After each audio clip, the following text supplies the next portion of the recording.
Okay, we're going to apply some states of matter and energy information that you're probably completely familiar with. But we're going to do it in a way that might be a little bit different here when it comes to some math. So be careful because this stuff kind of sneaks up on you until you're a little bit lost. So you might need to watch this a couple times and try this problem that is on the next page on your own to make sure that you know how to do it. Okay, so most of you know a melting point is simply when something transitions from solid to liquid. It's the same temperature that is the freezing point of whatever substance you have there. What that means, though, is that when it comes to delta H, we can call these things equal but opposite. So delta H of fusion is the amount of energy needed to melt 1 mole of something. And that means that the delta H of fusion, it would be negative in comparison to the delta H of freezing. So think about it this way. Delta H, as you freeze something, you have to take away energy. That's an endothermic type of process, and that's why you've got a positive delta H. Delta H of fusion, however, is an exothermic process, and that's why you have a negative delta H there. In a similar way, boiling point, which you know, is when a substance transitions from liquid to gas. Again, you know this. The reverse is at the same temperature, and we call that condensation. Now, the delta H of vaporization is similar to that of the fusion, but it's the energy needed to vaporize 1 mole of something. So, like we had with the melting point and boiling point, delta H of vaporization is negative because it's an exothermic process, and delta H of condensation would be endothermic, so that would be positive. Now, it is possible to go from solid to gas directly. Going from solid to gas is called sublimation, and if you do the opposite, if you go from gas to solid, that is called deposition. And just like we had in these other types of examples, sublimation, going from solid to gas directly, would be negative because that's an exothermic process, and delta H of deposition would be positive. Now, to get those values, you would really need to add together the delta H of fusion and vaporization in most situations, because these may be given if you're trying to figure out your delta H of sublimation. Okay, hope that we're clear on some terms at this point, because now we're going to go apply all of this stuff. So this is what's known as a heating and cooling curve, and I've shown you here what it looks like for water. So notice that your temperature is increasing on the y-axis, and we're just looking at heat is being added on this x-axis going that way.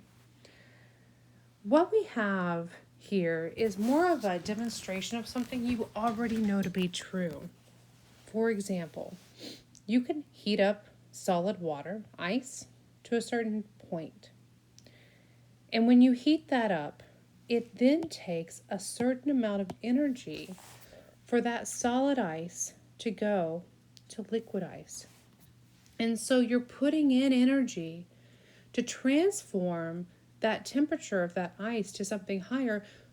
Yes, that happens. But you also have to transition the ice to a liquid, and that all happens at the same temperature, which is 0 degrees. So if you have a whole bunch of ice in your cup, like some people love ice in their cup because they think it makes it colder, guess what? It doesn't. Because if you have a whole bunch of ice in your cup, it's the same temperature, in theory at least, as having one little tiny ice cube that's still floating in there. Because all of that water is still transitioning from 0 degrees to something else. So it requires energy to actually melt your ice. Then you can again heat up your liquid water. Just as we were talking about heating up your solid, you all know that as soon as your first little bit of boiling water happens, if you're heating something on the stove like water, just as soon as you see that first bubble, it doesn't mean that all of the liquid suddenly evaporates into a gas immediately.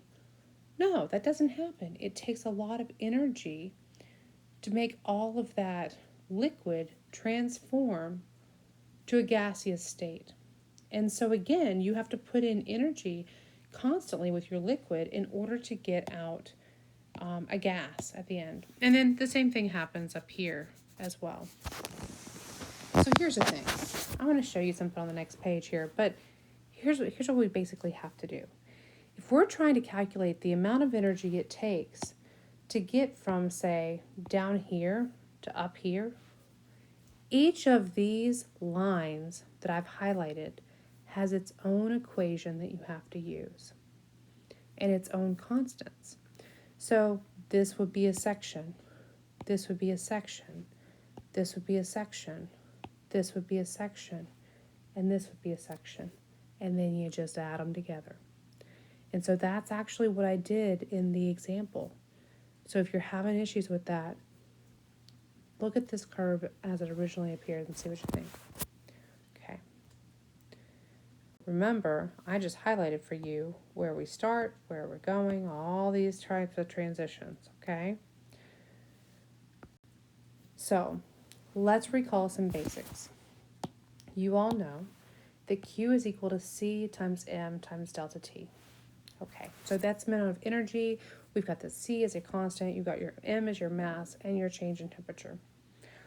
Well, realize that there are differences between that, which is basically, which is basically where we have the phase changes where you have something like this in that last chart where it's actually moving up and down versus your straight lines over where you're trying to melt something. So these we have different types of equations for, or phase transition you have a different type of reaction for, or equation for. So that's just moles times your delta H of vaporization or fusion, depending on what you're doing. And you can get lots of constants. These are the constants for water, all of this stuff. And that is a given as well. So any type of problem should give you a chart or something like this where you have to pull this information down. So we have different C's for gaseous water, liquid water, and solid water. You also have a delta H of fusion for water and delta H of vaporization for water. So those are given constants in any type of situation. So let's do a problem. Here's our problem. How much energy is required to heat 100.2 grams of H2O from negative 5 Celsius to 105 Celsius? Well, in this type of problem, we first want to look at the phase diagram. Let's boil that down. We're going to go from negative 5 degrees to 0 degrees, and that's when our solid is going to reach its melting point. So that's going on a line that's this way. Then we have the melting that takes place. That was a line that's straight. Then we go from our 0 to 100 degrees in liquid. That's going this way. Then we have to put in energy to actually evaporate our liquid. That's going this way. And finally, we have to heat up our gas. That's going this way. The reason why I say this is going this way or whatever, these mean that we have Q is equal to C times M times delta T. For anything that's like this one's the same thing, this one's the same thing. However, when we're doing these flat lines like this and this, that's when we're using these guys. Okay. So I broke it down and looked at all the different components of what this will take. And so that's what this little chart is. And this is what I'm basically going to put into mathematical terms and add together. And that's all you need to do. So we start by breaking that down. I'm also going to figure out how many moles we're dealing with this for water, because some equations require mass, like you see here. And remember, some of them require moles, like you see there. Okay. So So here we go. Our total is going to be, starting here, we've got the CS of solid water times the number of grams of water times the change in temperature of just the solid. So that's your first part. Your second part, when you go through melting, we take the fact that you've got 6.01 kilojoules per mole is delta H of fusion for water.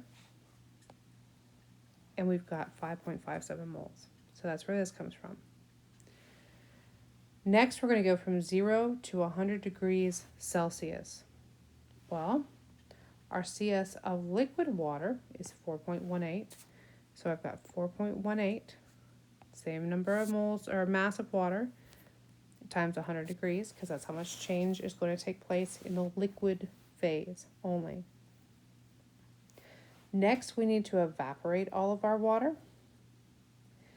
And that means that we need to use delta H of vaporization again. So we have 5.57 moles. And here we go. That's going to be times our delta H of vaporization. And finally, we need to go in the gaseous phase from 100 degrees to 105. So that's going to be our CS of water that is gaseous here times our mass and change in temperature. That's really it. Setting this problem up is the hardest part. The rest of it is just math.